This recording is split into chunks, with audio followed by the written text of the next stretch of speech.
Hi everyone, কেমন আছো সবাই? আশা করছি সবাই ভালো আছো, সুস্থ আছো। আজ সোমবার, বেলা 11টার মতো বাজে। আজ বাড়ির সামনে এই কুল গাছটার উপর চোখ পড়লো। গাছ ভরে কুল এসছে, গাছের পাতার থেকে কুলের সংখ্যাই বেশি। এই গাছের একটা কুল খেয়ে দেখলাম বেশ ভালো খেতে, আর ভাবলাম এবছরের তো এখনো কুল মাখা খাওয়া হয়নি, তো আজকে এই কুল মাখাটা করা যাক।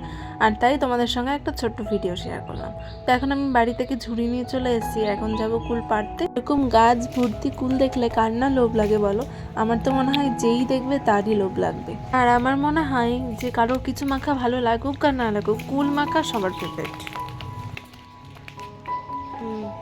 আমার কুল পাড়া প্রায় হয়ে গেছে, কারণ এর থেকে বেশি পারলে সেটা আর খেতে পারবো না, অনেকটা পাড়া হয়ে যাবে। তো চারিদিকে কুল পড়ে আছে, দেখতেই পাচ্ছেন।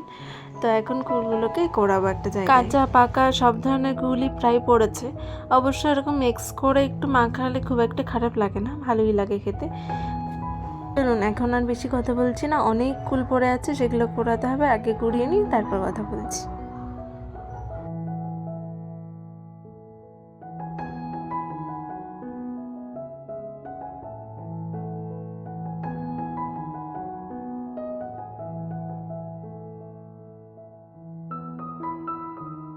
কোড়াতে কোড়াতে অনেকগুলো কুলই কুড়িয়ে নিয়েছি, কিন্তু এখনও গোটা জায়গাটা কুল কোড়ানোই হয়নি।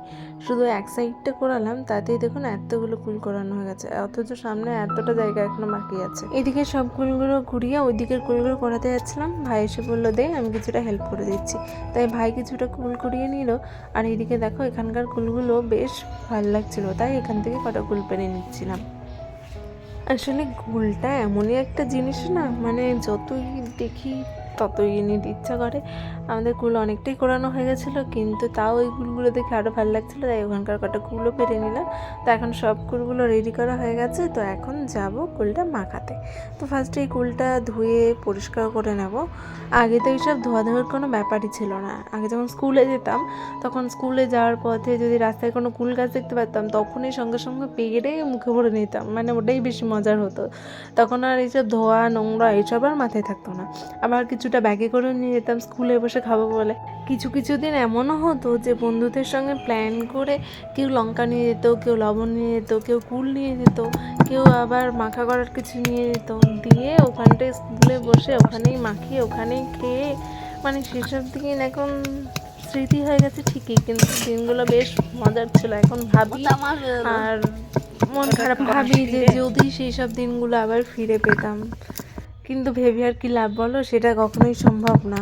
তো যাই হোক, অনেক কথা বলে ফেললাম। এদিকে দেখো আমি একটা শিলপাটা নিয়ে নিয়েছি আর ফুলগুলো নিয়ে নিয়েছি। সব ফুলগুলোকে এখন থেতো করে নেব, থেতো করে একটা বাটিতে রাখবো। তো থেতো করা হয়ে গেলে আমি এরপর এই শিলপাটাতেই ধনেপাতা, লঙ্কা এগুলোও বেটে নেবো। আর তুমি যেই মেশিনেই বেটে নাও না কেন, শিলপাটার বাটার একটা টেস্টই আলাদা। তো এখন আমি ধনেপাতাটা বাটছি, এরপর লঙ্কাটাও বেটে নেবো।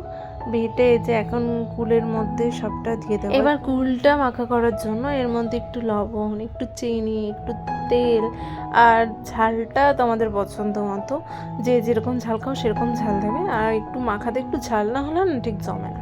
তো দেখো এদিকে আমার মাখানো হয়ে গেছে, আর এদিকে দেখো মাখানোর সময় তো আমি আর আমার ভাই ছিলাম, আর এখন খাওয়ার সময় দেখো কতগুলো মানুষ জড়ো হয়ে গেছে। আর সত্যি কথা বলতে মাখা জিনিসটা না সবাই মিলে একটু ভাগ করে খেলে একটু মজা হয় বেশি, একা একা খেলে অতটাও ভালো লাগে না। তাহলে চলো আমরা কুল মাখাটা এনজয় করি। আর তোমরা সকলে ভিডিওটা ভালো লাগলে লাইক কমেন্ট শেয়ার করে দিও, আর চ্যানেলটাকে অবশ্যই সাবস্ক্রাইব করে দিও। দেখা হচ্ছে নেক্সট ভিডিওতে, বাই।